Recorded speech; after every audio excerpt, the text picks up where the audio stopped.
Okokuqala engizothanda ukukubeka kuwena mntanami, ukuthi mina ngiyakuzala kodwa angikuzali.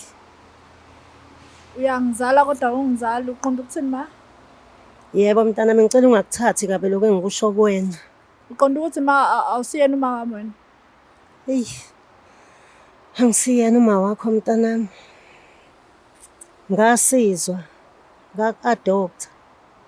Ma iminyaka emingaka ngihleli nawe awungitshela iqiniso. Ukhetha ukuthi Ngiyaxolisa uzongitshela mvelo. la phambi kwabantu kanje. Ngiyaxolisa, benginganalwazi lokuthi ngizokutshela kanjani, bekungisinda. Ngoba ngake ngamzama nomamncane wakho ukuthi akangikhulumele nawe. Wanqaba, washo wathi hhayi iyamsinda naye lento.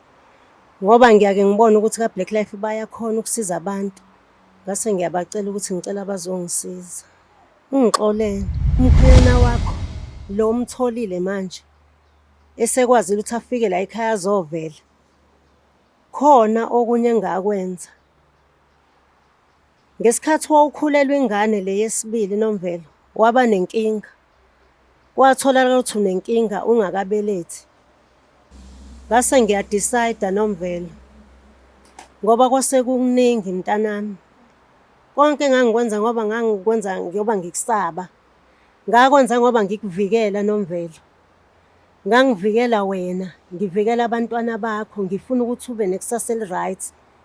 Ngoba ngibuka ukuthi esimweni esidlulile akuzange kuhambe kahle empilweni yakho. Ngamane ngabona Nomvelo ukuthi angibacele odokotela nonesi ngaxoxisana nabo ukuthi ngcono bamane bakuvale Angizwanga. inzalo.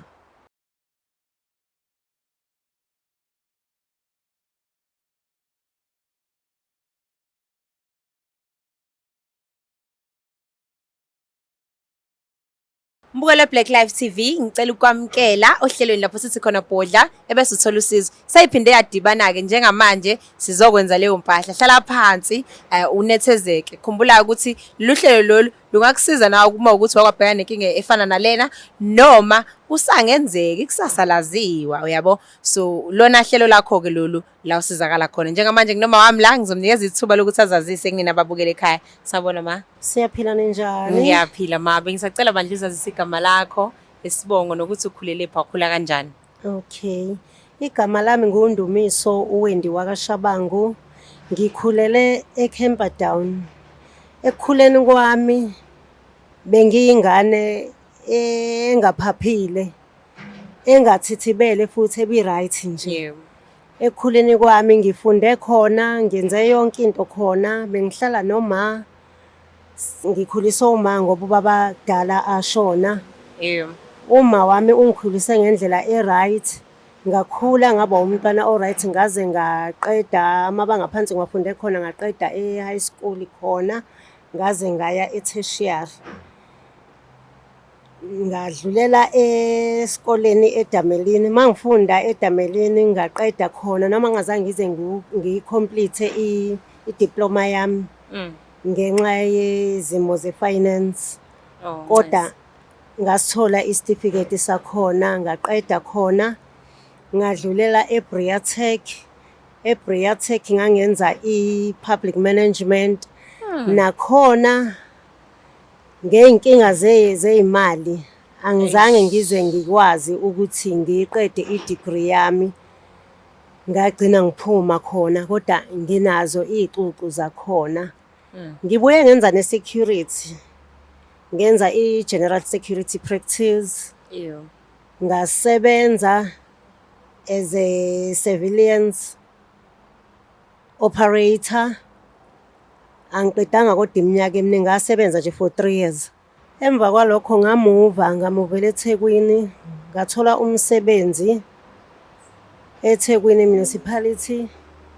Ngasebenza khona iminyaka eminingi. Kodwa ekusebenzeni kwami khona ngangisebenza as umsebenzi wetoho. Kuhambe kwahamba waphela umsebenzi. Ngagcina sengihlala ekhaya. Ekuhlaleni kwami ekhaya ngibe umuntu ovula ibhizinisi lokudayisa. Ngaba netafula edrobheni ngadayisa. Isikhathi esiningi nje bengumuntu obesiza abantu kakhulu. ey'ntweni abadingayo kulo lonke uhlobo losizo abasuke belidinga engikwaziyo ukubasiza ngalo, bengikwazi ukuthi ngibalekelele ngibasize. Kuthe kusenjalo ekusizeni kwami abantu, ngathola umyeni. Mangithola umyeni, wa-decide ukungithatha wangenza unkosikazi wakhe. Sahlala kwaba kuhle. Ekuhlaleni kwethu kwaba ukuthi abantwana asibatholi. Sahlala iminyaka futhi abantwana singabatholi. Kwaba yinto engasiphathi kahle leyo. Ngiqhubeka nokudayisa la edrobheni. Ngagcina kunabantu njengoba ngiwumuntu uyakasiza abantu. Amanye ama-customer bese ngiclose kakhulu nawo. Ngagcina ngithola omunye usisi oyi-social worker, sajwayelana naye kakhulu. Ekujwayeleni kwethu kakhulu wafana nomngani wami nje. Sagcina sesibangani. Sengixoxa yonke into naye exoxa konke okwami. Yilokho okwenza ukuthi ngize ngigcine ngiqhubeka ngimkhululekela. Ngakhululeka enhliziyo yami ngixoxe freely naye. Kuhambe kwahamba wangibuza ukuthi ngoba akakaze angibone nginabantwana lapha etafuleni ngoba phela abantu bake baqhamuka uthi makuvalwe izikole kuqhamuka abantwana abahlale nabo lana babuye bagoduke. Wangibuza ukuthi nginabo yini abantwana, ngamtshela ngathi anginabo abantwana, asibathole abantwana. Ikuyinto engasiphathi futhi kahle leyo sinomyeni wami. Wase yangixoxela ukuthi yena kahle kahle usebenza ngabantwana. Njobe i-social worker nje uyi-department yabantwana. Wase yasho ukuthi angakhona ukuthi angiphe usizo lokuthi ngibathola abantwana ngoba bayake banikezele ngabantwana. Mengabe nifuna uku-adoptha bayakwazi ukunisiza. Wabuza ukuthi ngingathanda yini. Ngamtshela ngathi ngingathanda kodwa kufanele kuqala angikwazi ukuthatha izinqumo ngedwa, kufanele ngikhulume nomyeni wami ukuze sikwazi ukuthi sivumelane ukuthi sithatha siphi isinqumo. Nangempela umyeni wami ngaxoxisana naye. Mangixoxisana nomyeni wami wangaba nankinga naye wakujabulela lokho ngoba isikhathi sesiside abantwana singabatholi kanti akekho naye umntwana. I-social worker lasilungisela ke konke. Sagcina simthola umntwana, salethelwa umntwana. Ingakho ngithi angizobhoboka lana mengabe sibile nomntwana, umntwana kuhambe kwahamba. Waba umuntu okhulayo ongena estagini. Mayengena estagini kwafika isikhathi la sokuthi akayiphathi kahle khona. Umntwana wentombazane noma umfana? Umntwana wentombazane. Okay. Samthanda kakhulu umntwana, samnikeza nje uthando kusukela emncane ngoba wafika kuthina no-6 months. Samkhulisa kwaze kwaba ukuthi ufika e-high school. Mayefika e-high school waba umntwana ongena estagini wadudana nabangani bezula. Kwahamba engasabuyi nasekhaya. Behamba beyophuza saxakaniseka. Kwahamba esikoleni ngagcina sengithola iy'ncwadi ey'shoyo ukuthi umntwana akezi esikoleni. Lezi iy'ncwadi ey'phuma esikoleni mina nginalwazi lokuthi kuney'ncwadi ey'phumayo ey'shoyo ukuthi umntwana akezi esikoleni. Kwaphatheka kabuhlungu. Kwalapho ngize ngizothola ukuthi umntwana akasa-attend esikoleni. La kuthina uvuka eba umuntu oyesikoleni kanti uyajika bayohlala nabangani. Babheme khona into okwakuthiwa bayayibhema-ke. Babheme leyo nto abayibhemayo. Kodwa ngelinye ilanga kanti ngake ngasola ngoba ngezwa i-uniform yakhe inephunga elingacacile. Ngangayitshela kodwa ukuthi ngeke ngabe khona uwrong awenzayo.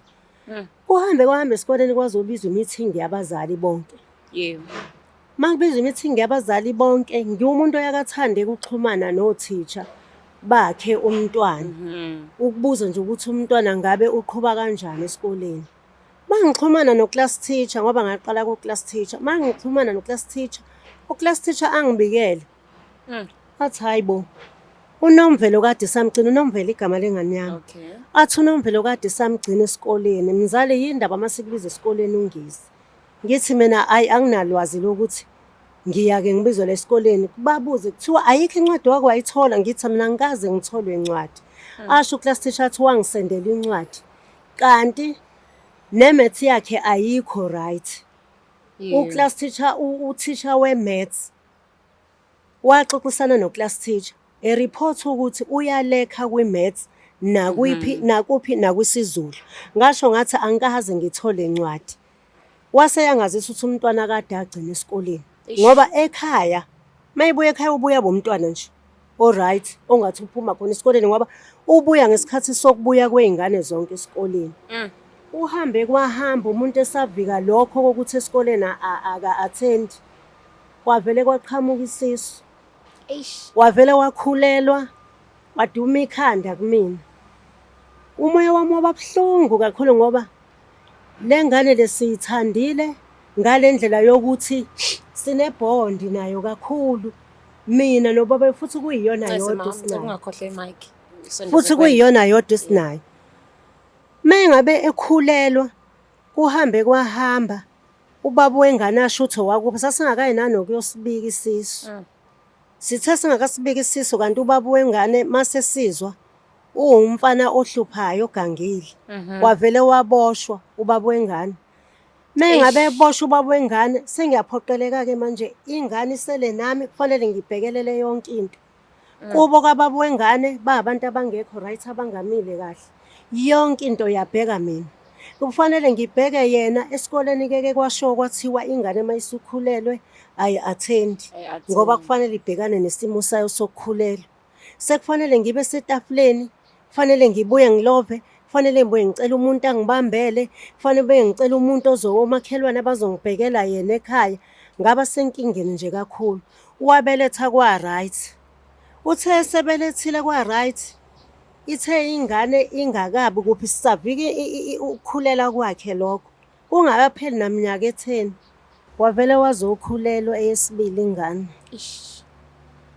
Mengabe ekhulela ingane yesibili lavele laduma kakhulu ikhanda lami ngoba phela sisakhulisa le ingane encane ubaba wahamba. Mengabe ikhulelwa lengane yesibili yajike yazoba nezinkinga nje. Kwaba nenkinga ngenhlanhla ngoba iklinikhi wayesheshe wayiqala eli ngoba wayewumuntu vele othola lezi ingane vele usamncane. Kwatholakala ukuthi kunenkinga. Mengabe kunenkinga bathi ukulinda kancane bathi asilinde sithi sisukhula ukuthi kuhamba izinyanga kancane. Ku7 months bamane bacela ukuthi atete. Njengoba becela ukuthi ayoteta nje angithi isikhathi asikakashayi. Ngoba babona lenkinga le basabela ingane basabela nayo futhi ukuthi kungenzeka something wrong. Ayiwahamba ke bambelethisa mabembelethisa ngoba kwatholakala ukuthi inkinga inkaba yengane intambo le ehambelana nekaba ithandelekile kuyena. Kwase kuphoqeleka ukuthi kuphuthunyiswe wajike wayi-emergency nje. Kwase kuphoqeleka ukuthi kuphuthunyiswe ukuthi ahambe ayobeletha. Mengabe ayobeletha wangakwazi ukuthi ayibelethele njengengane le yaseqaleni. Kwadingeka ukuthi ayohlinzwa etheater. Mengabe ayohlinzwa etheater ngabona ukuthi iy'nkinga ziyanda la ekhaya ngase ngiyacela ngaxoxisana nabodokotela. Ngaba ngaqale ngabuza nje ukuthi kungenzeka yini ngoba ngiyake ngizwe ukuthi kuyenzeka ukuthi umuntu mengabe eqeda kubeletha uyakhona ukuthi avale futhi khona same time. Ngase ngiyabacela ke ukuthi ngicela ukuthi bangisize bamvale ngoba usamncane ngachaza zonke izinkinga. Okay, bamvala noma baskip isibeletho. Bamane baskipha. Okay. Bamane bathongcono bazosikhipha ngoba amathuba okuthi adamejeke ngaphakathi akabe maningi mengabe kuna lenkinga le yenzakalayo. Ngenhlanhla ke ingane yaphuma i-right naye e-right bagcina besikhiphile ke ilento isibeletho kanjalo. Base beya loke belandelisa ke impilo yakhe nempilo yengane eloke ehambe yakhona esibhedlela kwagcina ku right kanjalo. Kuhambe kwahamba kuqhamuke umfana ke emva kwalezi ingane eziwu2 umfana wesithathu manje njoba ahlukana nomfana lomunye. Lo mfana lo ofikayo wesithathu ufika kahle ke ufika nokuhle ngoba ukhuluma indaba ye-future naye. Wamcela uthi ufuna ukumthatha ufuna ukumenza unkosikazi wakhe. Manje inkinga enkulu enginayo njobe efuna ukumenza unkosikazi wakhe nje naku mina nginale mfihlo le engamfihlela yona engazi ukuthi ngizoyidalula kanjani. Ingakho ngidecide ukuthi ngize la kunina ukuze ngikwazi ukuthi ngixoxe naye njengoba engazi lutho nje ukuthi ngathatha siphi isinqumo empilweni yakhe ngikwazi ukuthi ngisizakale. Kona mawami kuningi uzokuthulela lo sisi and angazi ukuthi uzokuthatha kanjani. Kodwa bengicela ukuthi mase efikile la ngoba sizomlanda, uzohlala naye la phansi umntana akho ukhulume naye. Ngicela ube nesineke esanele sokuthi uyichaze udaba lakho ukuthi isinqumo nesinqumo wafika kusona wafika kanjani. Uma kumele mama uxolise, ngizocela ukuthi uxolise, sihambe la usukutholile uxolo lakhe. Ukuze nawe uzoba right ngoba lento uyibhodla ngoba iyakushisa right. Uma engasilungiseke ungaba ngcona ngithi. Yebo ngaba ngcono. Ngicela sikulweleke ma ukuthi ahambe la yonke into ise right. Mbukele ekhaya usulizuleke lonke udaba kwaze kwafika manje. Khumbula ukuthi usohlelweni lapho sesikhona bodla bese uthola usizo. Sothi iqunga seyitolo mase sibuya sesibuya nayo nomvelo kaMama akhulume naye. Siza ukuthi thina inqubela phambili. Ngiyabonga kakhulu.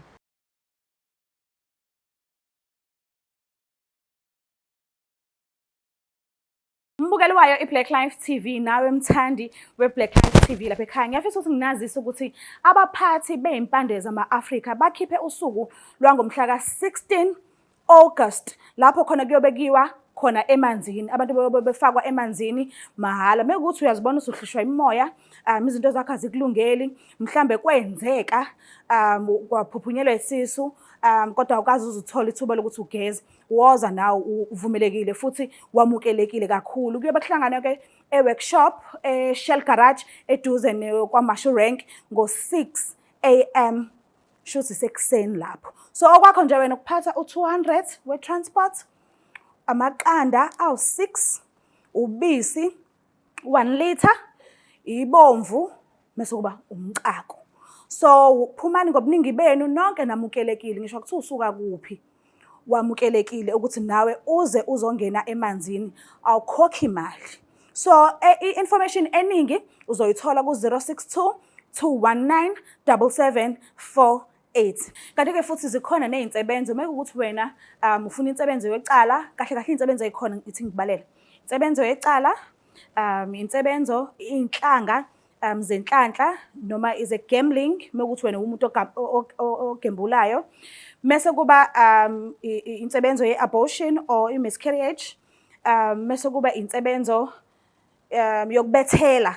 Yes, zonke lezo insebenzo lezo ziyabhukhelwa-ke zonke zo4 ngosuku okuyobekiwa ngalo emanzini. Ukungena emanzini ungena mahhala, kodwa lezi insebenzo lezi ziyakhokhelwa. Okwakho ukuthi ubhuke ku-062 219 7748. Mbukele ekhaya ngicela ukuphinde ngikwamukele ohlelweni lapho sithi khona bodla bese uthola usizo. Uma ukuthi ufika manje qhubeka uhlale usefikile uNomvelo njengamanje la sinaye. Nomvelo sisi right? Ngi-right sesunjani? Ngi-right nami. Ngabe uyamazi mama lo hleli la? Ya ngiyamazi uma wami. Okay sisi wami. Uma kunezinto afisa ukuyibhodla kuwena bengicela nje ukuthi umuphe indlela. Ma wami nangu ndodakazi khuluma naye. Ngiyabonga. Nomvelo mntanami, ngicela ungathuki ukuthi sibekwa yini la. Kunezinto engifisa ukuyibhodla kuwena ezingihlupha emoyeni wami. Empilweni yami nje ngisho ebusuku noma ngilele angikutholi ukuphumula.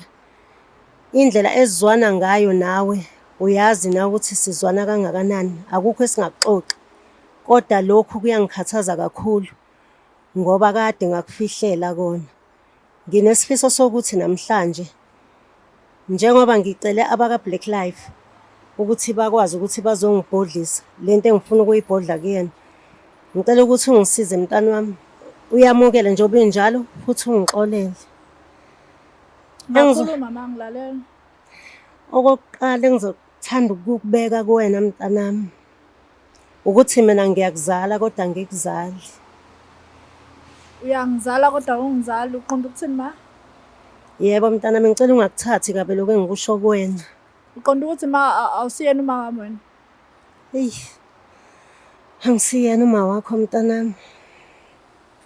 Ngasizwa ngak-adopt. Ma iminyaka emingaka ngihleli nawe awungitshela iqiniso. Ngiyaxolisa ukuthi uzongitshela Mvelo. la phambi kwabantu kanje.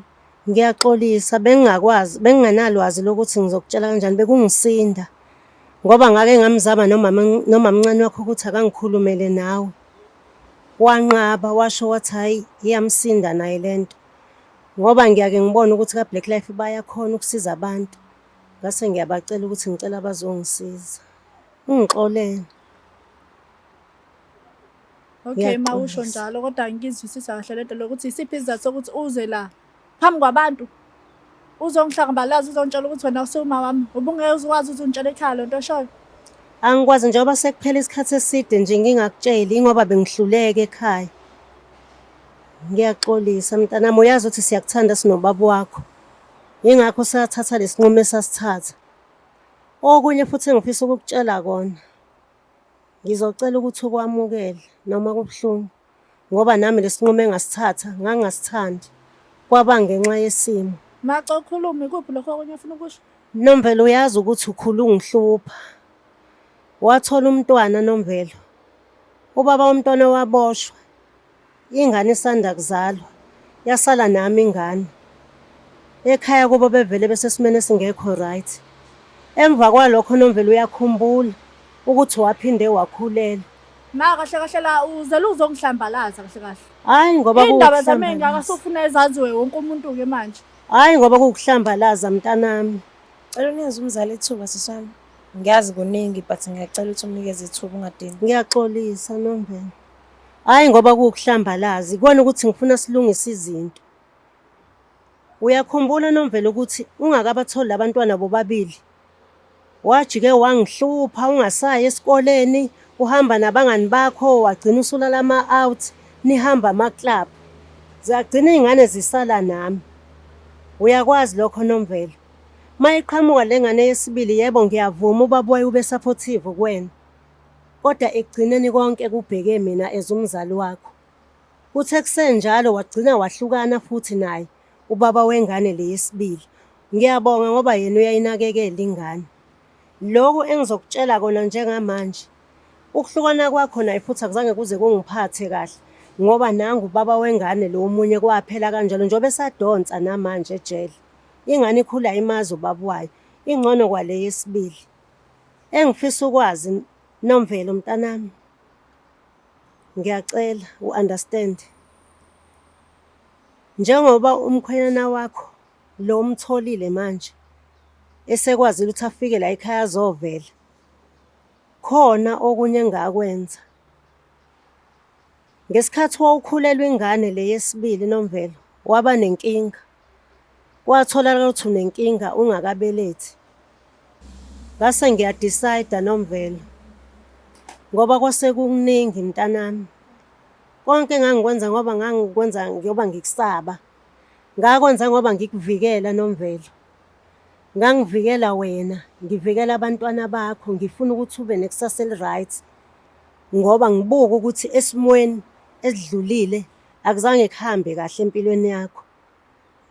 Ngamane ngabona Nomvelo ukuthi angibacele odokotela nonesi ngaxoxisana nabo ukuthi ngcono bamane bakuvale Angizwanga. inzalo. Angizwanga. Sathi ngiyaxolisa mntanami. Ma uyabona ukuthi lento oyenzile kahle kahle ungiyenziswa ukuthi vela ungizali.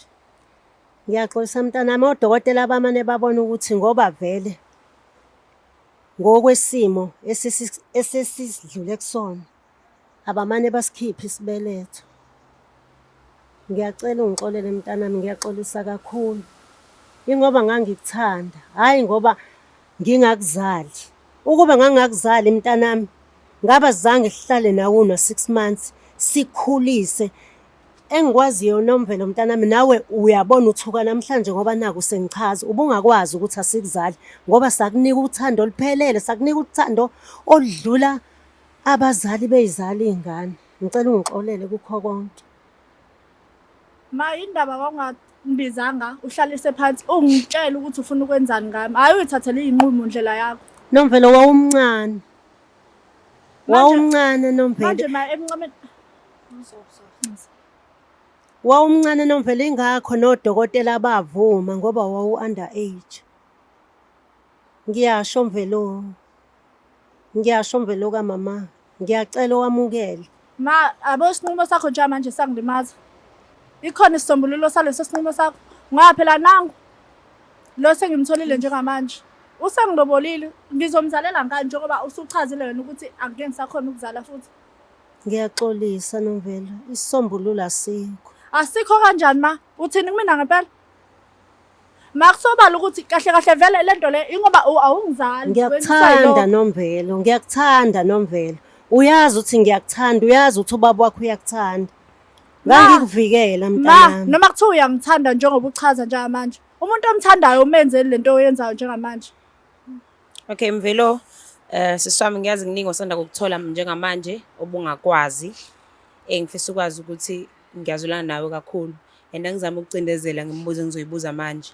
Ngizama ukunilekelela nithole isombululo nenkinga enibhekene nayo, right? Ngaphambi kokuthi kwenzeke konke lokhu uma sekutshelwe kona obungakwazi. Khona la wakwafila khona isikhala ke sithi nje usafunda isikole. Khona la wakwafila khona isikhala sengazi ukuthi umama akakuzali.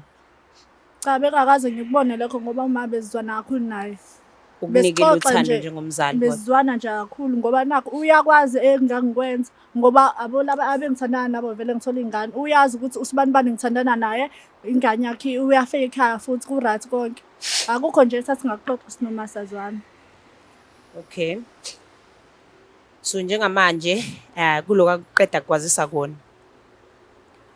Usuzizwe ngazi ukuthi ukwenze ngoba bengakuzali. Ya usengikhomisile nalokho ukuthi kushuthi akanendaba nami kahle kahle. Ayikho indawo efikayo kuwena ukuthi ngalesa sikhathi wezama ukuvikela wena noma ukukucabangela. Ngiyazi ukuthi ku wrong ukuthi azange akutshela. But kuwena ayikho indawo efikayo mhlawumbe ukuthi wezama ukucabangela wena ukuthi ungayithola usunabantwana abaningi. Ya kona kuyafika lokho ukuthi wayengicabangela kodwa ekungicabangeleni kwakhe kwakumele angihlalise phansi angitshele ngazi ukuthi senzani umphumela walonto yini. Ilonto nje engayazi ukuthi indaba ayenziswa yona. Sexolisa kakhulu ngalokho. Nami ngiyafisa ngabe ikhona enye indlela umama enza ngayo. But uma ubuka ikhona indawo encane engamnikeza ithuba lokuthi axolise kuwena. Ngoba phela igama lethi ngiyaxolisa lilodwa liphelele. So usengamnikeza indawo yokuthi aqhubeke adlale indima yokuba umama mhlawumbe ngokuhamba kwesikhathi. Usengamnikeza ithuba lokuthi aloku exolisa eloku ekuvezela ukuthi kungana afika kulesinqumo afike kusona.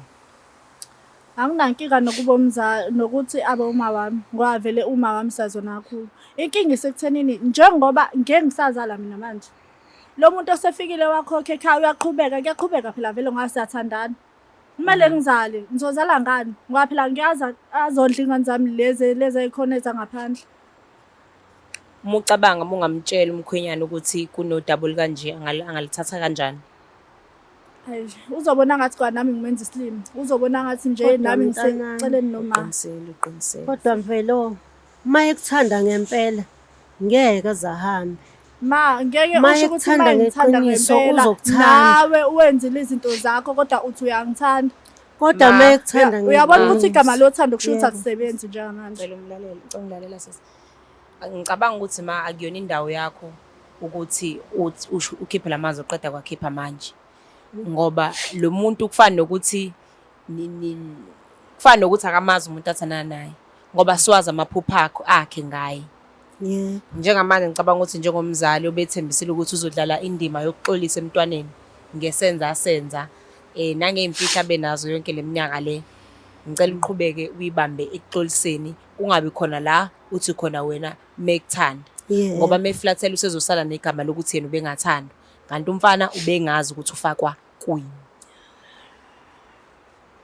Ngiyakuzwa. Ngicela nje ukuqhubeka ngekuneza ithuba lokuthi uxolise ngoba umntana wakho lo and uyakhombisa ukuthi uyakuthanda ngoba uyasho ukuthi akanankinga nokuthi nisengaqhubeka uqhubeka ube umzali kuyena. Intilele ekuthenini umonile njengamanje. Umonakalo umanje. And uthe udinga ithuba lokuthi uzobhodla ngoba uyazazi ukuthi wonile. Ukuze nawe ukhululeke sebenzisa leli thuba ke lokuthi ukhulume nomntana wakho kahle. Niphume la ungasanaso isazela sento ezokwenza ungalala ebusuku. Kulele kuwena mawami. Usezandleni zakho. Ngoba siyazi ukuthi akhishe isibeletho into engeke salungiseka. Leyo asikwazi ukuthi siphinde sithathe sibuyisele. Xolisa ke mhlambe nibe nendlela yaphambili. Ngifisa niphume la senazi ukuthi umkhwenyana nimtshela nini ngoba kumele aziqinisa angazabuya isibili ekubeni ukukhona into kanje. Isinqumo bese siba kuyeke ukuthi uyaqhubeka yini. Ya ngezwakala. Mvelo ka mama. Ngisaphinda ngiyaxolisa kakhulu kuwena mntanami. Ngicela ukuthi ngiyazi ukuthi kubuhlungu. Ngiyacela kodwa uthi wamukele njengoba kunjalo. Ngiyafisa nje noNkulunkulu asisize sikhulekele ukuthi umfana umyeni wakho akuthande noma ngabe kuthiwa awumzalelile ingane. Ngiyaxolisa. Ma kunzima ukuxolela kona ngiyafisa ukuxolela. Inkinga yami isekuthenini umfana wabantu uzoyithatha kanjani le ndaba enje? Wena ngokubuka kwakho nje. Yebo kona kubuhlungu. Asazi futhi nokuthi uzoyithatha kanjani. Ukuhlala nje kodwa ethembeni. Sihlale nje ethembeni mntanami. Mawami engakusho ukuthi wonile kakhulu usethubeni lokuthi ungalahlekelwa umkhwenyana wakho and umntwana sale ehlukumezekile ngoba kubuye ngathi akanasandla. Ngabe uma ngathi umkhwenyana uyahamba uzobe engenasandla ekuhambeni kamkhwenyana. Ngiyabonga. Kuzobe kuwena mawami. Wonile kakhulu kodwa noma kunjalo kwesi Black Life asikwazi ukukulahla sekuflathela usuze la kuthina wazobhodla. Ngicabanga ukuthi kungayise lihle ukuthi lolu daba lolu njengoba soqalile wenza isigaba sokuqala wabhodla emntwaneni walithola naye. Cela ukuthi siswami sikunikeze ithuba insuku ezimbili zokuthi wetshise le ndaba uloku uyicabangisisa kahle. Mikhona futhi indlela uloku uxoxa naye uma uloku ukhuluma naye ngaso sonke isikhathi. Ngicabanga ukuthi insuku ezimbili zizositshela ukuthi inqobela phambili yathini ithini. Ngizonikeza insuku ezimbili zokuthi le ndaba usisa yehlise ngoba iningi. And then emva kwalo 2 days ngizocela ukuthi nginifonele ebese niyeza for i-counselling. I-counselling ila nizohlala khona nodokotela ufundisiwe ngokulekelela abantu ngokomqondo because asazi ukuthi imicabango izokuthatha ikubeke phi siswami. Silwela ukuthi nivikeleke nobabili nibe right niqhubeke nibonde njengomndeni ngoba kuyabonakala ukuthi benomndeni nithandana ningashodi ngalutho nibambisene futhi ngoba nasemaphutheni akho siswami uma ukwazile ukuqhubeka kugone akuvikele njengomntanakhe right. Wasona ke ngalendlela onengayo ukuthi angakwazi isiqiniso lokuthi kukhishwe ukuthile emzimbeni wakho ngoba ngabe umfana wazi. So i-counselling la nizohlala khona nodokotela umtshele siswami ukuthi usukephi ngokomqondo nawe mawami uqhubeke ulalele umntwana wakho ukuthi indaba nilungisa kanjani kuya phambili. Ngicabanga ukuthi izoba izinsukwana sobe sesithola kuye nodokotela ukuthi senze njani. Niyaqhubeka ne-counselling niyalithola uxolo komunye kodwa mina ngibona nginethemba.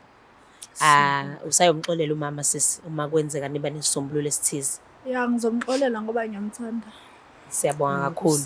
Ngiyabonga mntanami. Nami ngisaphinda ngisaxolisa ngisazokuthanda kakhulu nabantwana abazukulu bami ngisazobathanda kakhulu. Mawami ngokuzayo siyacela.